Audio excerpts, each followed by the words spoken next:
Hey,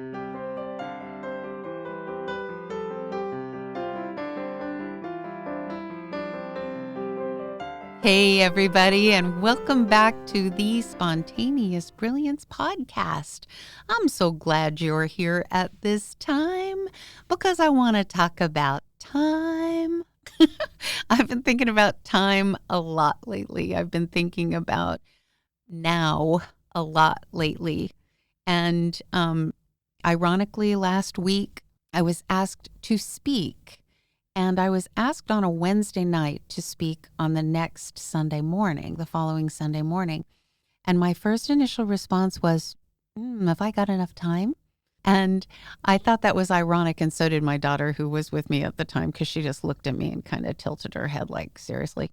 Because we had been talking about time. We had been talking about now.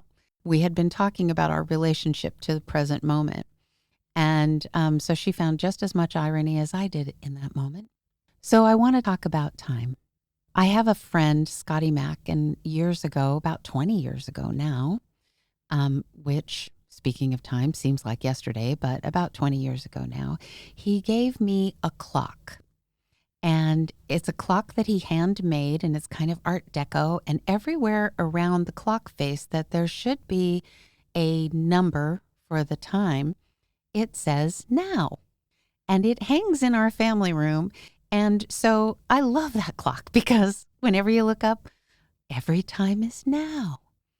It's a beautiful, lovely reminder. And interestingly, I usually look at that clock, chuckle, and then go in the other room and see what time it really is. Quote, really is. We live our lives in time. We use it to understand the story that is our lives, right? And a story has a beginning, a middle, and an end. And so that's how we understand the chronology. That's how we record our lives. That's how we think about our lives. But a story is nothing but thoughts. And so is time. Linear time is a mental construct. I'll give you an example of that. Like right now, as I record this, it's 10:30 a.m. At 10:30 a.m., my friends in London, it's 5:30 p.m. And in the Philippines, my friends there, it's 12:30 a.m. tomorrow. It just became tomorrow.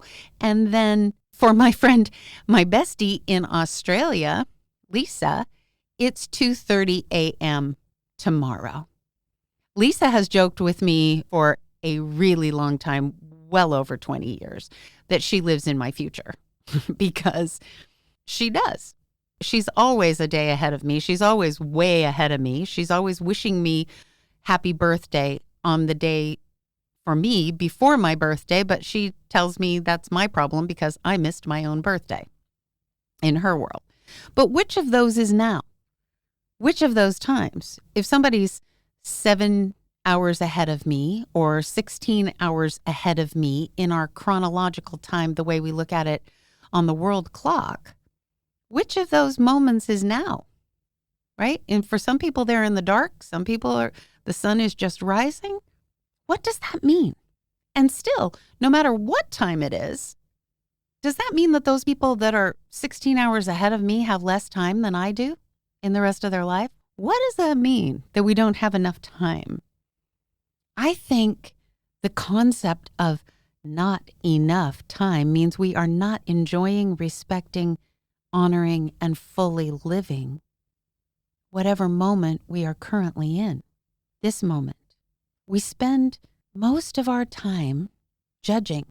When I walk into a room, and I may have told this to you before, you may have heard me in a speaking gig at some point, when I say I walk into a room and I ask people right off the bat, a lot of times, especially when I'm speaking in a corporate environment, I will say, everybody raise your hand if you've ever had to stop and think. And inevitably, everybody raises their hand. And once their hands are all raised, I say, no, you didn't. None of us have to stop and think. We think faster than we can even perceive. And if we think 60,000 thoughts in a day, then how is it possible that at least one of those thoughts is not a brilliant thought, or that 60,000 of those thoughts are not potentially a brilliant thought, but we don't pay attention to those thoughts, let alone those moments, every moment of every day, we don't pay attention. What is our relationship to the present moment? What's your relationship to the present moment? Are you accepting it? Are you welcoming it? Do you see it as a gift? Do you see it as better or more important than any other moment? Are you honoring it?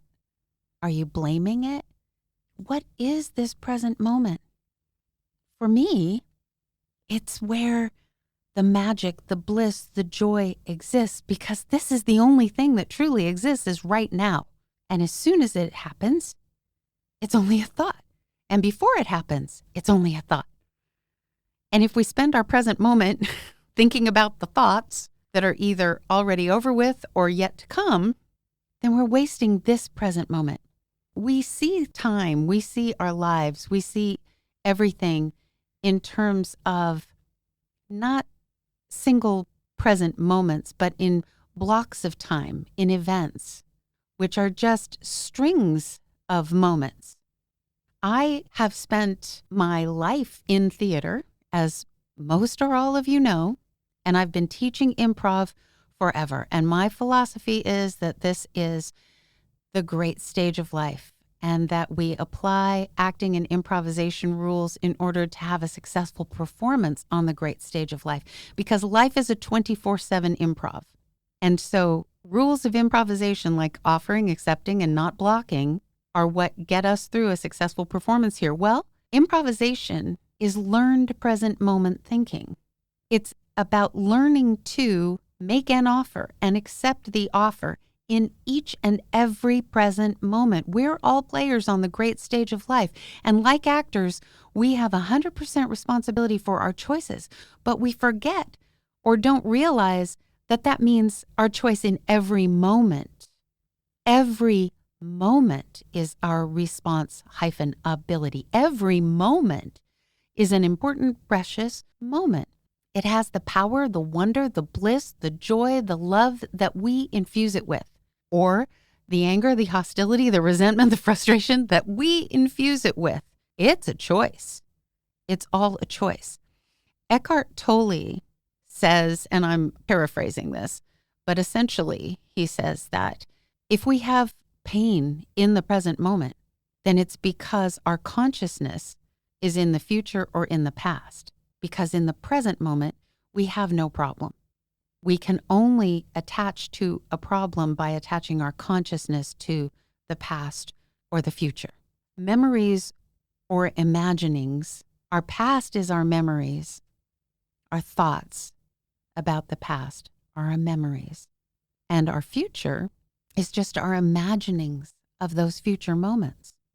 So when the future or the past occupies more of our consciousness than this moment, then we cannot be enjoying, respecting, honoring, and fully living this present moment. Only our memories or our imaginings cause us pain. Being present does not. This moment is what we allow it to be. And as soon as we've had this moment, it's another moment. And then the second that moment has happened, it's in the past, and then it's a thought. It's forever a state that is in instantaneous transition. So I'm going to ask you, what's your relationship to the past? Most of us, we carry our past into our present, and we use it to create beliefs about our future. The past is only thought. I used to have someone in my life who, when we were in a time of great transition and turmoil, would say, I just want my life back. Meaning they wanted it to be like it used to be before we hit the time of great turmoil. And I would always say, there's nothing back there, because there isn't anything back there. That's an illusion. The past is only thought. And if we are in pain about our present not being what our past was, then that's a choice we are making right now. Viktor Frankl said, our greatest freedom is the freedom to choose our attitude. And I could go on forever about Viktor Frankl, but if you haven't read Viktor Frankl, I'm going to suggest that you do. The man's a marvel. People say, how can I be happy? Or they made me do that, or I wish such and such had happened, or I miss blah, blah, blah, or I can't get past it.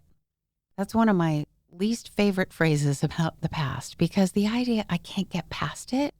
Okay, remember what Henry Ford said? If you think you can or you think you can't, you're right.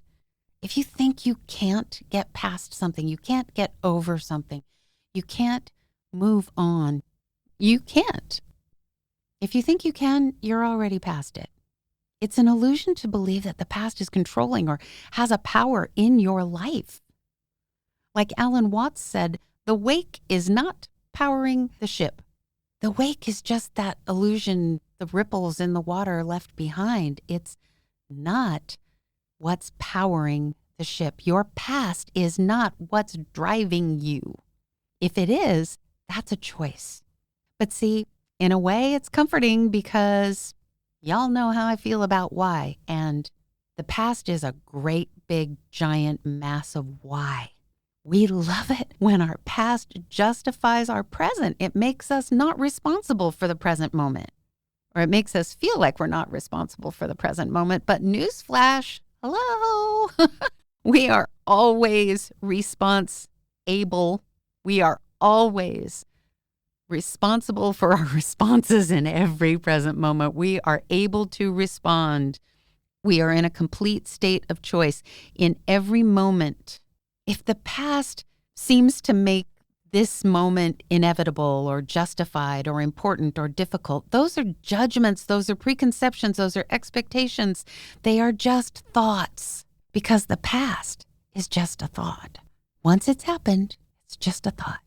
Okay, we've looked at our relationship to the past. Let's think for a second about our relationship to the future. I always say you can't plan an improv. And life, hello, is a 24/7 improv.